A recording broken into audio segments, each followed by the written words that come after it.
Testing. Okay, what is going on, ladies and gents? Welcome back to the Student Podcast, the number one student podcast in the world. I'm not even sure if I can say that anymore because it's been like 2 months now since we last recorded a podcast. I'll obviously explain everything that's going on. I've got a lot of things to talk about in this podcast. We've obviously got a lot of things to catch up on, a lot of things to discuss with the whole lockdown, the coronavirus, university not being open. There are so many things to discuss, which I'm going to probably do over kind of like a series of podcasts, because I'm probably just going to drag these out across a couple. And I've also got a Q&A as well, because I've got so many questions at the moment. Obviously, with the whole situation, there's a lot of uncertainty. So, yeah, we've got a lot of things to dive into today.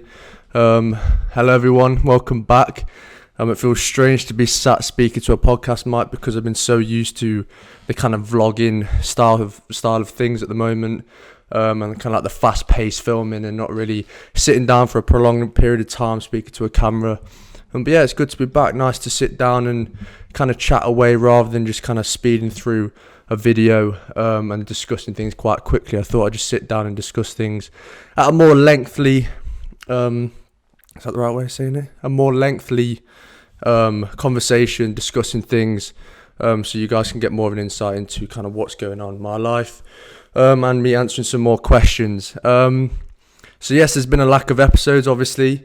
Obviously, with the whole situation with the university being at home, it's been difficult to film and have kind of my own space. So at the moment, I'm in my kitchen, as you guys would have seen in my videos or in my vlogs if you've been watching them. I now have my own kind of architecture set up in the corner of my kitchen. But obviously, with everyone being at home, not being at work, there's quite a lot of noise and there's people walking around, making food, making coffee, chatting away. And it's quite difficult for me to have kind of an hour just to sit down when there's no noise at all, when the dog's not barking, when there's people not running around. So I've kind of just told everyone to kind of leave the kitchen for an hour just so I can sit down and record a podcast. But because obviously everyone's at home working, I haven't really been able to have the time to sit down and do a podcast. So that's probably one of the reasons why I haven't done an episode. I've also been really enjoying doing my vlogs recently. So as you guys probably would have seen if you've been watching the videos, that I've kind of switched up my vlogging style.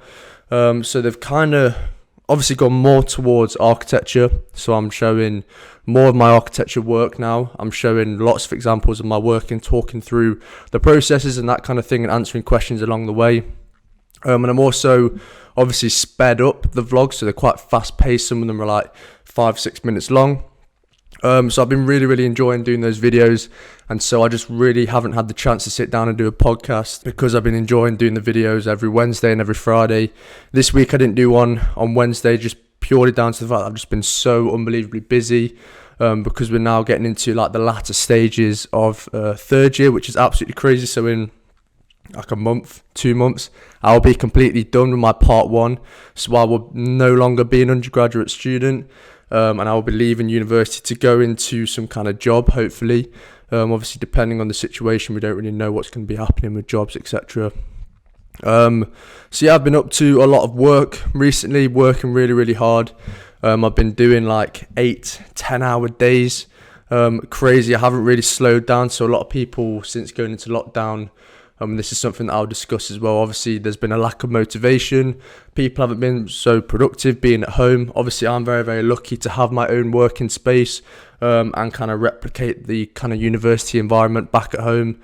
So that is one thing that has kind of kept me going and kept me motivated to keep working. But I will discuss later on how to stay motivated during lockdown and during the quarantine because I do realise that a lot of people will be struggling in this period of time. So I will discuss that at some point. Also, I do apologise for the slow messages on Instagram. So like I always say, I always reply to every single comment and every single message that I get on Instagram or YouTube, purely down to the fact that I like to interact with my viewers and my fans just to give them advice and extra questions that they've got they want me to answer. I will answer them for you. But I've been having so many messages and questions recently, so I'm just a little bit behind on that. So apologies if you haven't had a reply to any of my messages recently. I will get back to you in the next few days. So yeah, obviously lockdown is completely changed everything. We're no longer at university. So we've been in lockdown for 5 weeks now, which is really weird because it feels like we've only been in lockdown for about 2 weeks. But obviously, it's been quite a long time now. It's absolutely flown by. I feel like now that I'm sat at home, I feel like time goes so much faster. It's crazy. Like, I'll be sat here doing work, I'll watch a film whilst doing work, I'll listen to some music. And then the next thing I know, I look at the clock and it's like 5 o'clock and it's like, where the hell has the day gone? It is crazy. Everyone's been saying the same thing. Everyone around the house has been saying, I can't believe how fast the days are going. And it is really strange. It's like, I feel like I'm being productive, but at the same time, time is like evaporating. It's like disappearing. And by the next thing we know, I'm going to be finished at university. It's going to be crazy. So we got a 2-week extension on our deadline. So initially we weren't given a deadline, and I believe quite a few universities across the country have had deadlines, extensions. They've had no detriment policy, and we were kind of waiting to see if we were going to get that or not. I think the university were given an extension, but our course itself hadn't been given it because it's RIBA accredited. So we weren't sure what was going to happen basically, but then last week we got an email to say that we've got a 2-week extension, which is fantastic. So like I mentioned in my vlog, that just basically means that I've got an extra 2 weeks of me making these student videos, because obviously after that, I'm technically not an architecture student. I would be a part 1 graduate, or however you want to say it. So yeah, we've got an extra 2 weeks of doing work, an extra 2 weeks of videos for you guys. So I'm going to try my best to keep on top of the videos and get them out to you guys. But like I mentioned, university is getting I don't want to say that. University is getting mad busy, and it's getting very, very hectic leading into the final few weeks of the project. So I'm going to try and keep on top of the videos, but I can't promise there being like 2 videos a week. I will try and keep on top of it every Sunday, and I might start doing more of these podcasts now that I've haven't got as much time to kind of vlog and do all that kind of thing. So yeah, university is obviously closed. We have a 2-week extension, so it means my deadline is now, I think, on the 21st of May, and then we have panel moderation, and then we have external examiners. But my current project, I've been working really, really hard to kind of keep on top of the workload, just so that I can not really have a really, really stressful last few weeks, because I know it's going to be stressful. But obviously in previous years and in previous projects, I've very much got to the point where the last week or so I'll literally not sleep. And I think that is one thing that I don't really want to do this year, because it's my final project and because it is third year. I kind of want to enjoy the last few weeks of university rather than absolutely hating it, staying up all night, all day, not sleeping, not eating, not doing anything with my life. I think it's really important to find that balance. And I know balance is something that I discuss a lot, but I do really think it's important to try not to have the all-nighters, and try and limit yourself to how late you are staying up, making sure that you're going to bed at a certain time every night, because at that point it becomes a situation where your mental health will deteriorate, and it's just not a very healthy situation, and it also means that you won't enjoy kind of the final few weeks of the course. So I think it's really important for me to focus this year on keeping on top of the work now, and keeping on top of the hours that I'm doing now. And that means that when it comes to the last week or so, I'm literally not going to kill myself. I can kind of do the work for the day, go to bed, have a solid 6-7 hours sleep, and then continue the next day. And I think that's really important, because I want to be able to enjoy the last few weeks of the course. So yeah, obviously unprecedented times at the moment. I hope everyone is well and safe. Luckily for me, I haven't picked up any kind of illness or anything like that. I've been very, very healthy.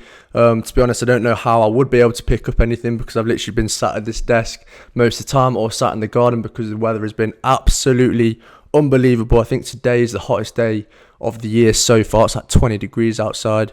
And I think that is like a bit of a blessing, especially in the UK, and how obviously we've been given this virus. It's kind of taken over the world, but then we've been blessed with some really beautiful weather, which is going to encourage people to be outside in their gardens, if you have a garden, obviously. And it's really, really nice to be outside doing exercise and that kind of thing. And so I think we are really fortunate to have like beautiful weather at this part of this period of very uncertain times, and obviously very testing, tough times for a lot of people. So yeah, I hope everyone is well and safe, keeping fit, keeping productive if you can. Obviously, I bet procrastination is at an all-time high for a lot of people. TikTok screen time, I bet it's through the roof. I've been having comments of people saying, yeah, my screen time was 12 hours or something. I was like, bloody hell, that is literally half the day, or probably most of the time that you were awake during that day.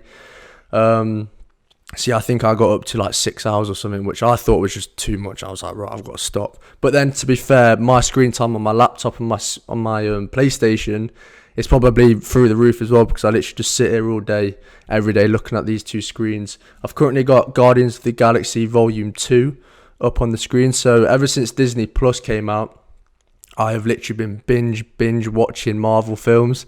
So I absolutely love all the Marvel films. I think they're absolutely unbelievable.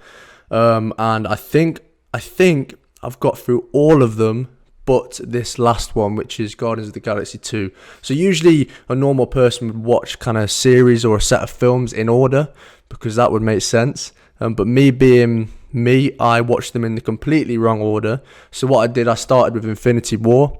I then went to Endgame, and then I thought, actually, you know what, I'm going to watch some others.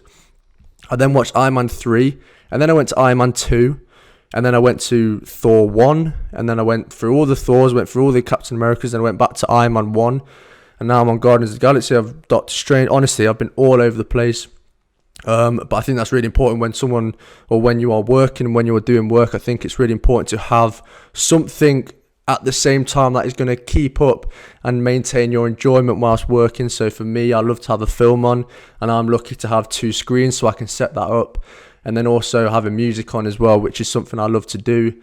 So if you are just sat there in silence doing work, no wonder you're probably procrastinating, because you probably just want a little bit of entertainment, and then you go into TikTok and then you get sucked in and then you can't get out for a couple hours.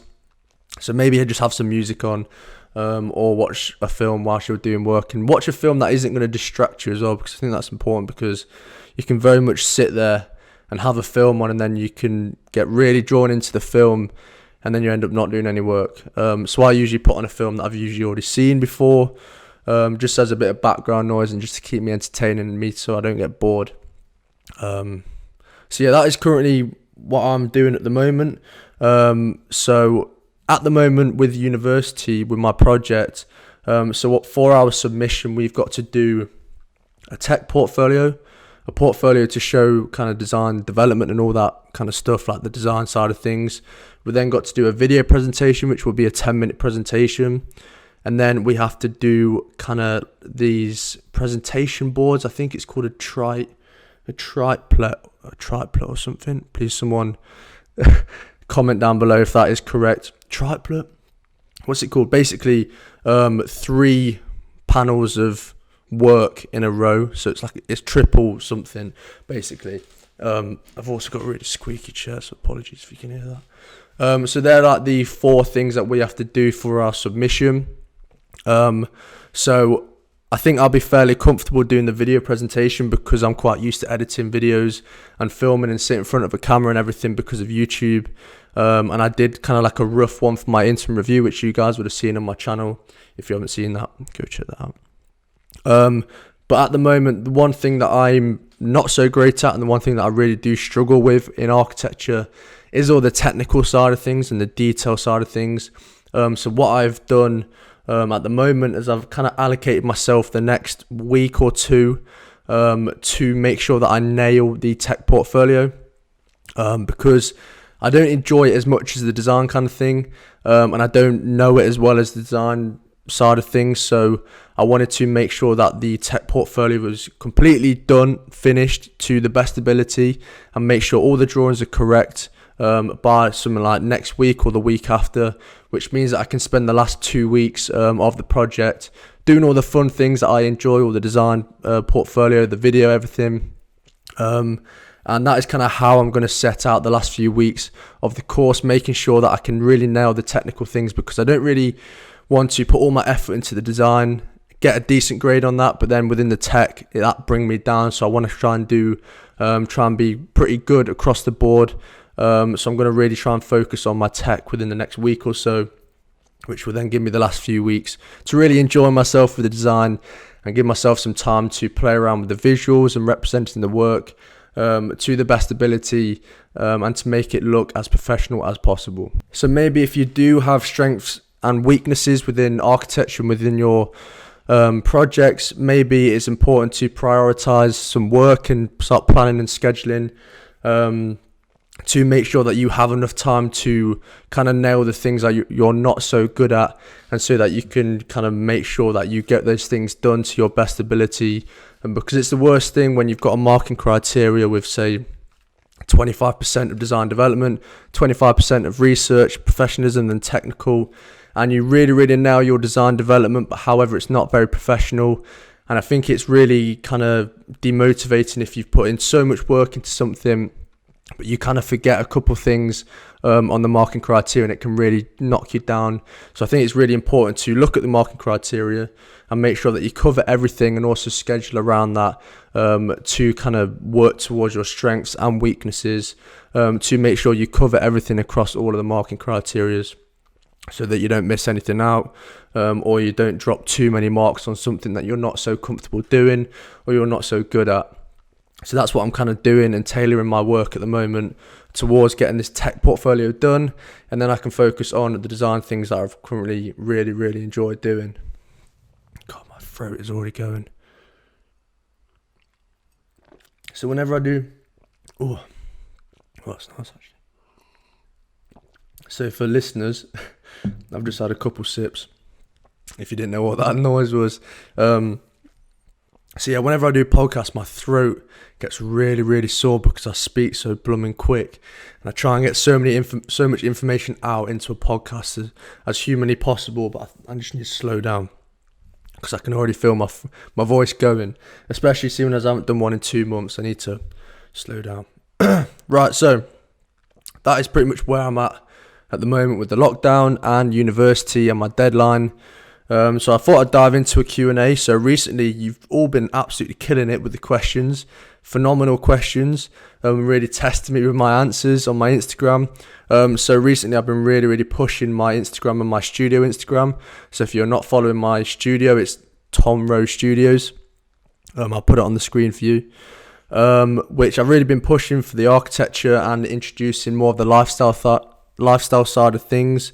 Because like I was discussing on a live Q&A the other day, so that's something I'll discuss as well. So basically I went on to a live Q&A on Instagram with something like 10 other creatives, which was an unbelievable experience. I've never done an Instagram live, so it was really strange going into this call. Firstly with someone, so I hadn't done an Instagram live before, so I was quite anxious, because I didn't want to mess up what I was going to say on a live stream when there was 70-80 people watching. The person that was questioning me, the guy who was running the show, Hamza, his Instagram is Two Worlds Design. I've never met him before, never spoke to him before, so we were having this conversation on live Instagram. I'd never met him before, and I'd never done a live before, so it was a little bit of a daunting experience, but it was unbelievable.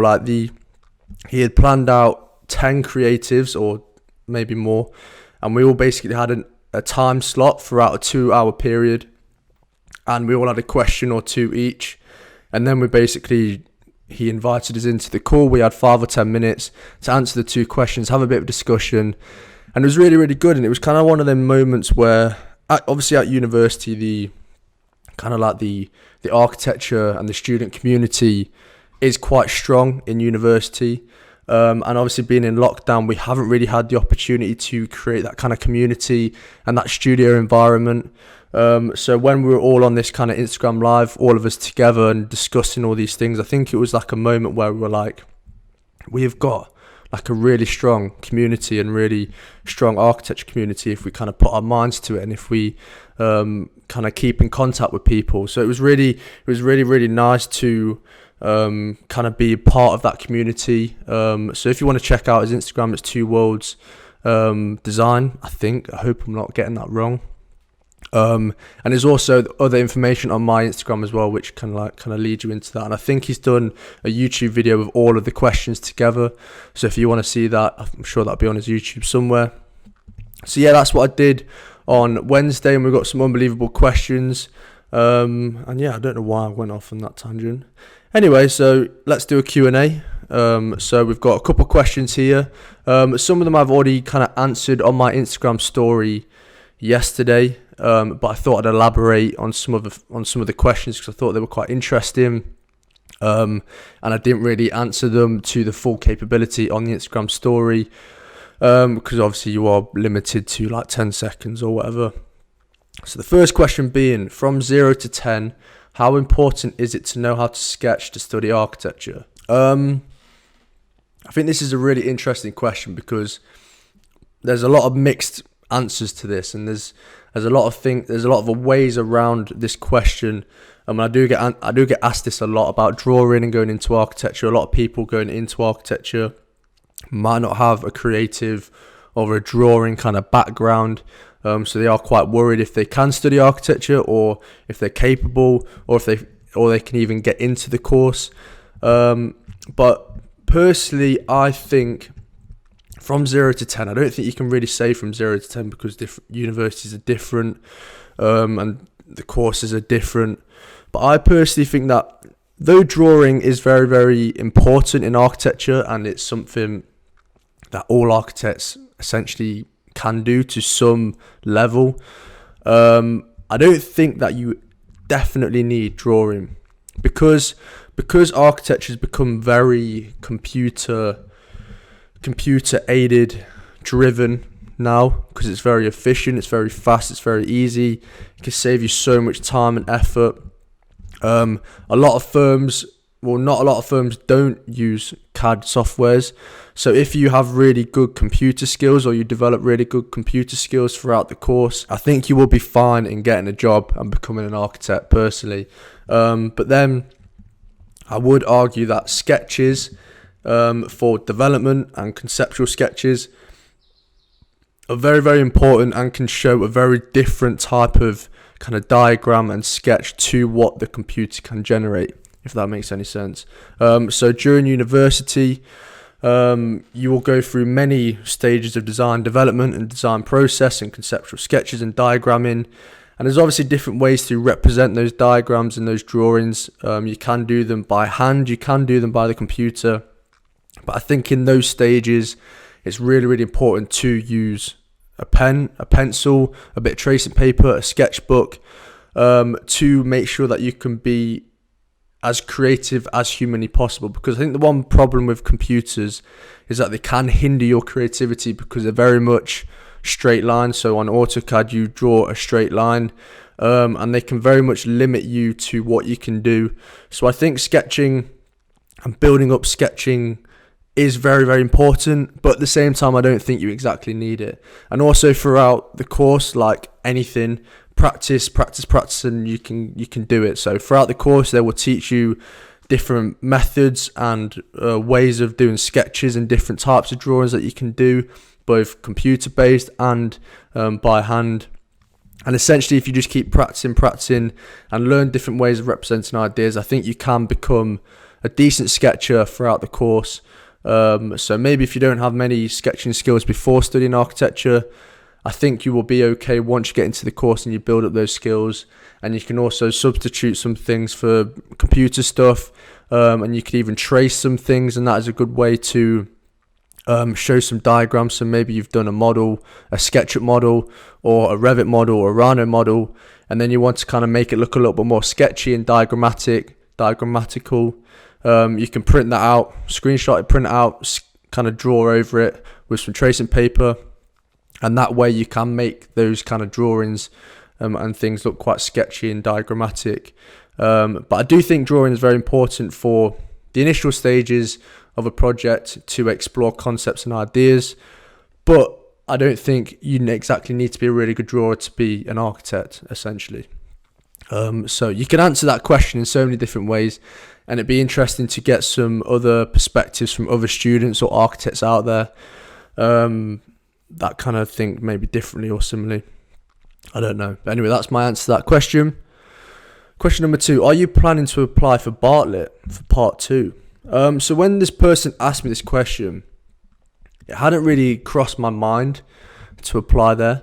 However, recently I have been looking, I've just basically just started following their Instagram, and I think their work is absolutely unbelievable. I've been following some of the students from Bartlett, and I think their work is phenomenal. So I guess if I'm good enough for part 2, if I really am good enough and I'm confident enough in my ability, I guess I could go in to apply for Bartlett. But at the moment, I feel like that's kind of a level a bit too far for me at the moment. I might be selling myself short there, but I think at the moment I don't really have the confidence to go into somewhere like the Bartlett. But we'll see. Obviously, I've got to take a year out, I've got to work, and then I could apply there, or I might even want to go somewhere else. I might not want to be in London. I might want to go to Cardiff or Newcastle. So I guess there's many options. And if I want to go into a specific uni, I can really put my heart and soul into creating a good portfolio to show them and going for the interview process and everything. But yeah, it's an option. It's something that has crossed my mind. And it would be interesting to see if I could get in to the Bartlett. Question, I am a first year student and I'm struggling to develop my concept. Any tips? So I think with this, concepts are difficult. I think obviously sometimes you will start a project and you'll instantly get a concept. You'll think, right, that matches well with that brief and that will work quite well. Let's explore that. And then eventually you'll probably do research and you'll develop that concept and it will turn into something. So sometimes you get a concept straight away. Sometimes it's very, very hard and it could take a very long time to get a solid concept and to kind of be set on a concept.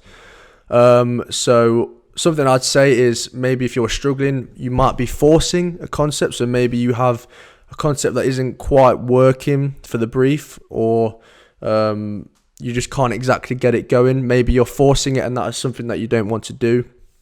I think kind of doing a lot of research into different things is very, very, very important. And essentially, if you've gone quite far down a route within a concept, maybe sometimes it's healthy to come back, kind of go backwards and kind of look at the routes that you've taken along the way and kind of the things that you've said no to and things that you've said yes to get to where you are, and maybe reconsider some of those paths that you have taken. But essentially, I think it's really important to continue exploring ideas. I think unless you have a really, really solid concept and you're happy with that and your tutors are happy with that, I think it's important to continue testing concepts and continue questioning the concepts, because a lot of the time you will start with a concept and you might be very set on that, but by the end the concept might change drastically along the way because you've gone off on these tangents, you found out research, you found out bits of information from different architects and you've gone in different routes, and then you might end up doing something completely different. So I think it's very important to not force it and to explore as many ideas as possible, and essentially you need to test things and develop things, and then essentially you will get to a concept that works well. How do you manage your time to create so many videos while you study architecture? This is a question that I actually answered on the live Q&A, or something very similar, and something that I always bang on about to you guys. I'm sure you guys are sick of me saying this, but I think it's very important to plan and schedule ahead for sure. So something I do is when I get a brief or something, I will plan ahead. I will see what drawings I need to do and kind of plan out how long they're going to take me. I'll also plan daily, weekly and monthly. So maybe first thing in the morning I'll do a to-do list and plan ahead the kind of things that I want to get done for the day. Most of the time I don't get them all done because I always give myself so much to do in that day, and it just doesn't end up doing it. It just doesn't end up happening. But essentially I think planning and scheduling is very important. So with YouTube I always I give myself a schedule to work to. So every Wednesday and Sunday. Well, Sunday's kind of my main upload day, and if I can do one for Wednesday, that's fantastic. And and then I'll basically work my YouTube, my university around that schedule. So say if I've got a YouTube video in for Sunday, I might film during Wednesday, Thursday, Friday, and that gives me Saturday to edit, and then I can upload on Sunday. Or if I want to upload on Wednesday, but I maybe not have too much time, I'll then plan to do a podcast or a Q&A, which won't take as long.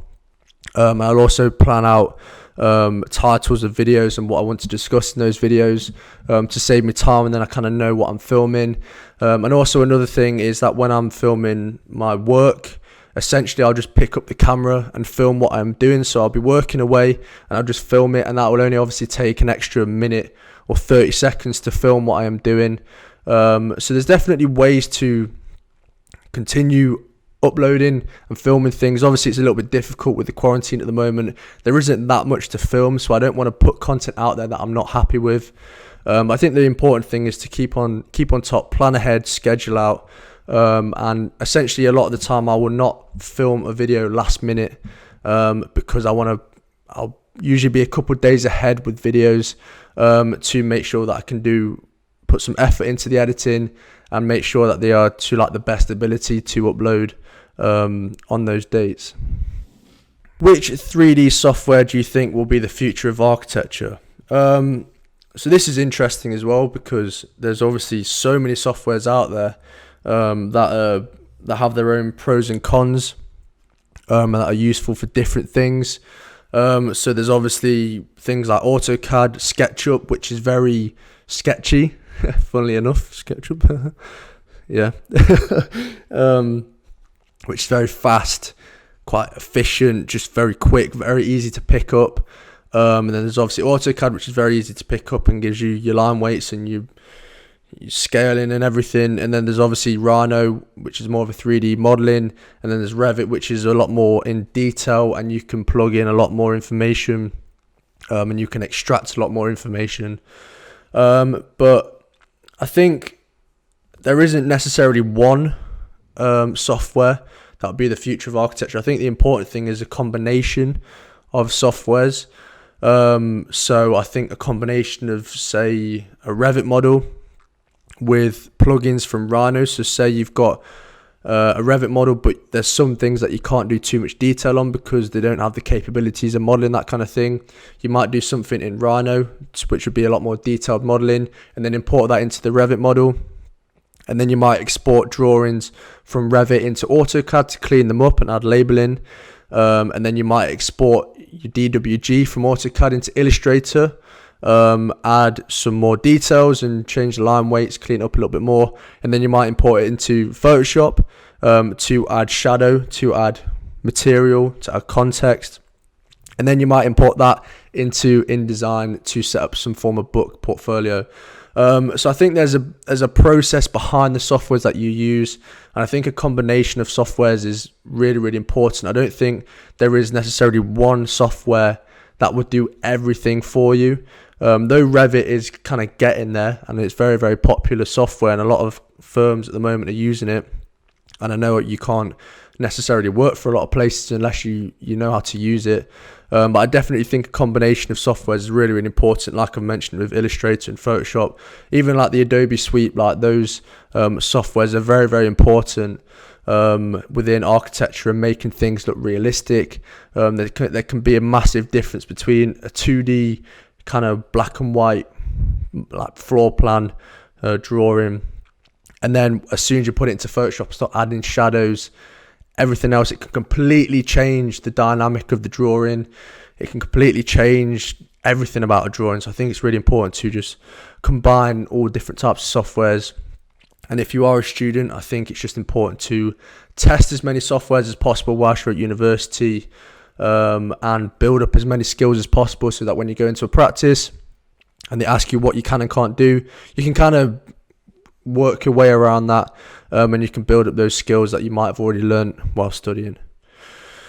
So yeah, any design hacks revolving around efficient rendering / coming up with ideas / completing work. So to do with rendering, something that I do quite a lot. Say if you've got a picture or a photo a picture of photo is the same thing, or Google Earth, and you want to kind of draw that, just trace it. What I would say, I think some things, a very quick way to get renders is to trace things.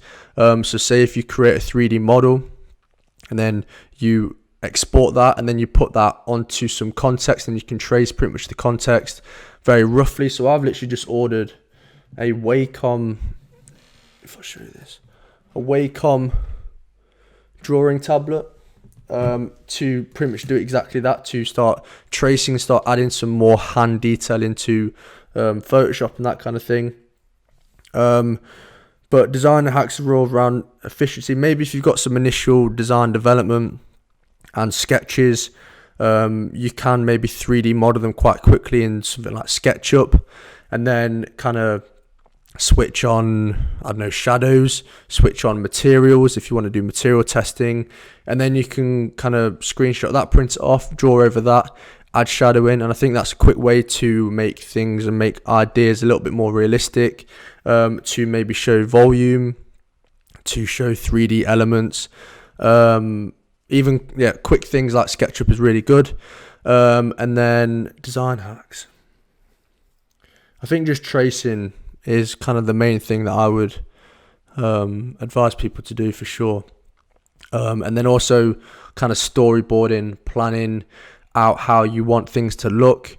So when you come to do a complete project and you want to do some presentation boards, if you'd already kind of sketched out and planned out how you want the work to look up on the board, it'll be a lot quicker just to import those drawings then and kind of play with it a little bit, rather than doing it from scratch and doing every panel individually.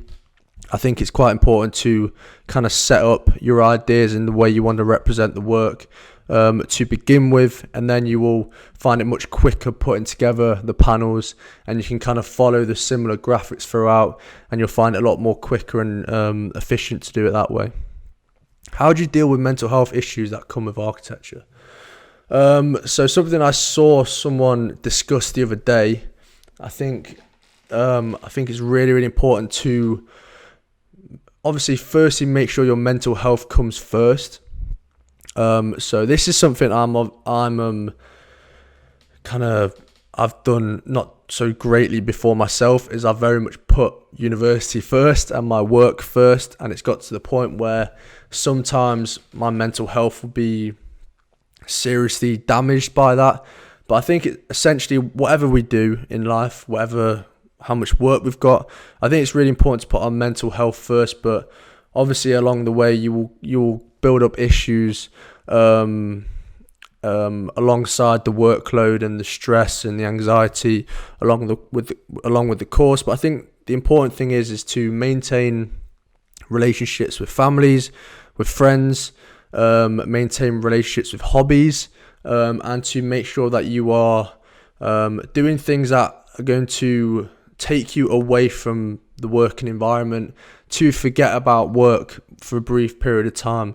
So for me, I very much go to the gym, which is a time where I can go train, switch off to everything that's going on, and then I can come back and I've kind of refreshed and I've feeling much more better. Another thing is YouTube videos. I really enjoy filming and editing, so that's another time for me to switch off.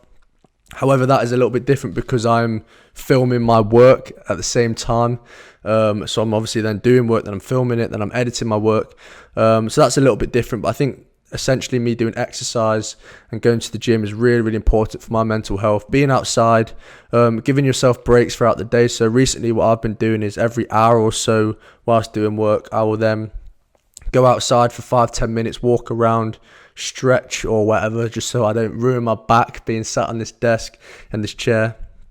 So just think little things like that, making sure that you are maintaining relationships with your friends and continue socializing. Obviously you can't do that as much now because of the lockdown and you can't really see people, but make sure you keep in contact with them, texting, FaceTiming, those kind of things. I just think it's really important to maintain relationships with both hobbies and people, and giving yourself time to rest and recover, because you can very much give yourself way too much work and work way too hard, not give yourself any reward, i.e. some rest, I think that's really important to just build all those relationships, maintain all those relationships, and continue doing things that make you happy.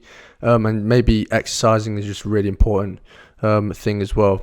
What is your favorite pastime outside of the gym? I would say filming and editing, but I'm going to be different and say something else now. I do really enjoy going on walks, so like really long walks.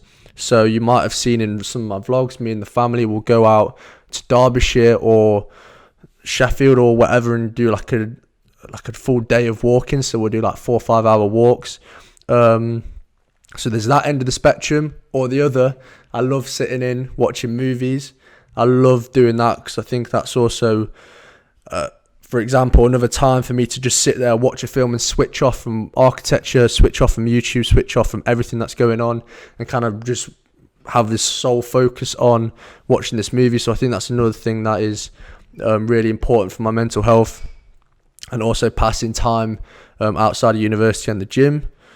How do you figure out the design / templates of your portfolio? By the way, I will be putting timestamps. I probably should have said this at the start. I am putting timestamps for all the questions just so it makes it easier and quicker for you guys to find these questions, rather than you don't have to listen through the whole thing to find your question. How do you figure out the design templates of your portfolio? I think this depends on the narrative and the story of your project and your portfolio. So for me, I know I keep saying this, but my portfolio is basically a film, a movie. So the size of my book, the dimensions of my book is exactly the same size as a film frame. So in some ways it was very easy for me to set that up because I literally just did some research into film framing, found the dimensions, and then I just put the frames on the edge, and then I just had play buttons and that kind of thing. So it was quite simple for me to set up my portfolio. But I think it's just important for you to continue the narrative and the story of your project and your portfolio to continue throughout all mediums. So the portfolio dimensions, if you're doing research into bricks, maybe the portfolio dimension could be the dimensions of a brick. I don't know, or the proportions of a brick, for example. And then maybe you have accents along the way. So like I mentioned, I had the framing, so maybe you could have bits of brick throughout the work. I don't necessarily know. I'm kind of thinking off the top of my head here. I just think it's important for you to continue the narrative, the story throughout the portfolio, even in the dimensions of the book, and the accents that you use throughout. But also, like I've mentioned, I think storyboarding and planning out the drawings that you may or may not have, and the scale of them, whether you want to have a 1:20 drawing next to a 1:10 drawing, whether you want to have a 1:1000 site plan next to a floor plan.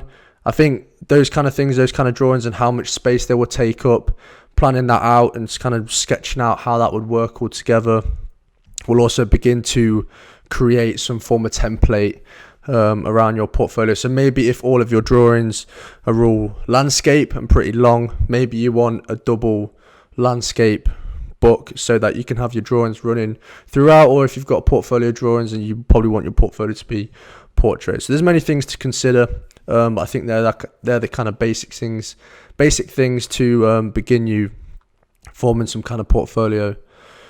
Have you used collages to show your work over your time at university? Yes, I have. I think collages are really good and really useful to show many different things, because essentially a collage is the combination of different types of drawings, different mediums, kind of the layering of information. So within a collage, you might show lots of different types of drawings in one, which is very interesting. You might have kind of like a material collage, which will show all the different types of materials that you are looking to include in your project, or you're exploring, or you're researching. So I think collage is a really good way to show different types of drawings and different ways of representing your work, all within one piece. So you might have renders with pictures from your site within the render, and then you might have some hand-drawn stuff over the top, and then you might have some trace next to it that has a little bit more detail, and then you might have a bit of pen work in there. So I think collages are very useful to show different types of drawings all in one, and to give you lots of different information on top of each other, kind of layering the information, which makes it a little bit more interesting as well. It kind of doesn't make the drawing obvious, because there's this layering of information. It kind of makes the reader and the viewer kind of look more deeply into the drawing and kind of evaluate the drawing a little bit more than you would usually in a normal hand drawing. So I think collages are really useful throughout all stages of the design process. Maybe they can become a little bit too kind of fragile and sketchy when it comes towards the end of the project, but I'm sure you can use collages throughout all stages of development. And the final question we have is, does sketching on paper matter? Because I saw you use a lot of softwares in your videos. So 100% sketching is very, very, very important. If you guys would have kind of watched my videos at the beginning of my project, you would have seen that I spent probably about 2 weeks with a pen and tracing paper, sketching out ideas, doing research. I had like 6 A0 or A1 pieces of tracing paper with just loads of diagrams and drawings on, and I think sketching is very, very important to begin looking at projects and ideas and exploring concepts. And I think sketching is very important even at the end of your project, to show little diagrams and ways of explaining your work. But then there's also the side of things where once you've kind of got a design, you then begin to go into softwares and modeling it to be able to extract plans, sections, elevations, visuals and that kind of thing. So that's probably what you've seen me doing, kind of modeling my work to get a more three-dimensional kind of set of drawings. But yes, 100% sketching on paper is really important, or sketching on tracing paper is hugely important to explore as many ideas as possible, and different types of sketches show different types of drawings and different ways of researching. And something like for what I like to do is, instead of researching and typing up on the computer, I make sure I'm writing it down either in my notebook or I'm sketching it, so I can have little diagrams next to it. And I think that's really important to kind of maintain the information a little bit better. So the research that you are doing, you can kind of understand that and analyze that a little bit better when you do it by hand and when you're sketching, rather than kind of typing things. Because I think it's really important to not just look at work and kind of think, oh, that looks cool, next thing, that looks cool, right, next thing. I think it's really important to understand the process and the ideas and development, and the actual process behind each project is really, really important, rather than just understanding the name of the project, that it looks cool, the architect that has done it and where it is located. I think it's really important to get your pen out, get your pencil out, and start sketching down how they've got to this, the design development that they've gone through, the process they've gone through, the understanding and the theoretical side of things of the architect, etc. I think those things are really, really important, and you can explore those really, really well by sketching on paper. And yeah, I hope that answers your question. And that is going to be it, ladies and gents. My throat is like dying. Yeah, so first episode back within 2 months on the number one student podcast in the world. I'm just going to continue calling it the number one student podcast in the world, because I began with that and we're going to finish that. We're not finishing, but we're going to continue with that. So yeah, I hope you guys have enjoyed the podcast. We are back in business. I can't exactly say how many podcasts I'm going to get out, but I'm probably going to try and do one every week or every 2 weeks. If you guys have any more questions or anything like that, just let me know in the comment section down below on the YouTube, or if you listen to this on iTunes, SoundCloud or Spotify or whatever, make sure that you just head over to my Instagram, which is either Tom Rowe or Tom Rowe Studios, to ask me those questions. I will get back to you as soon as possible. So yeah, thank you as always for listening to the number one student podcast in the world, the Student Podcast. It has been fantastic. I don't know where I'm going with this, but yeah, all right. Thank you, and I'll see you next time. Peace.